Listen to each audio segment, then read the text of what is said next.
our culture has an enormous amount of bias about dreaming. We call people dreamers, and when we say, "Oh, you're a dreamer," that's an insult. And I'm like, how did that become an insult?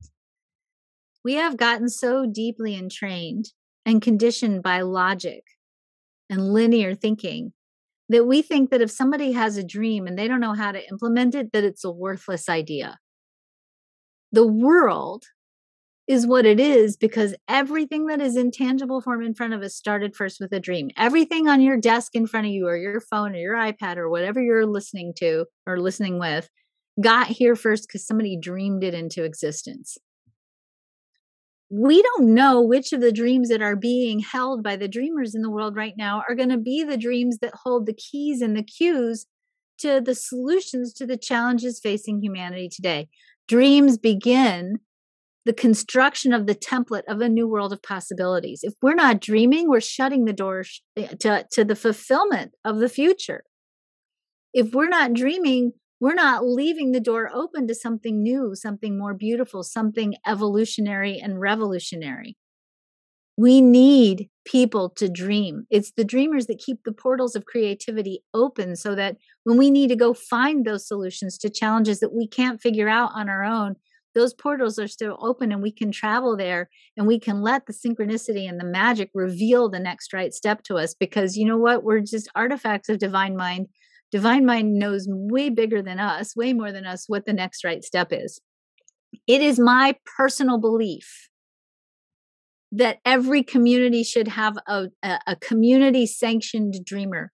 We should have one person in every community, probably a projector, who has the job of sitting and dreaming and thinking and contemplating and writing down ideas. And that person should be at any town hall meeting, at any community gathering. And we should turn to that person on a regular basis and say, hey, what do you think? Got any ideas for us? It's not that dreamer's job to tell us how to implement those ideas. It's the dreamer's job to seed us with the dream. It's our job to tend to our faith and hold the frequency of our energy of positive expectation, to stay in a place of sufficiency and enoughness. And when we hold that space, whatever dreams we get initiated with, the next right step will reveal itself. But it won't if we don't believe it's possible. If we stop believing that the impossible can be possible, what are we doing here?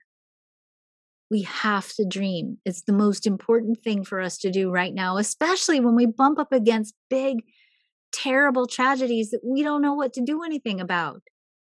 We can't fix some of the things that are happening on the planet, on the planetary level, on the material level in this moment. It doesn't mean we won't, but we might not be able to figure it out in this moment. So what do? We got to go back to dreaming.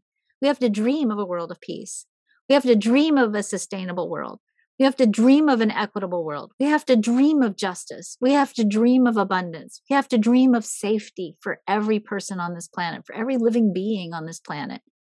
Because it's the dreaming that opens the doors, is the dreaming that lays the template for what's next.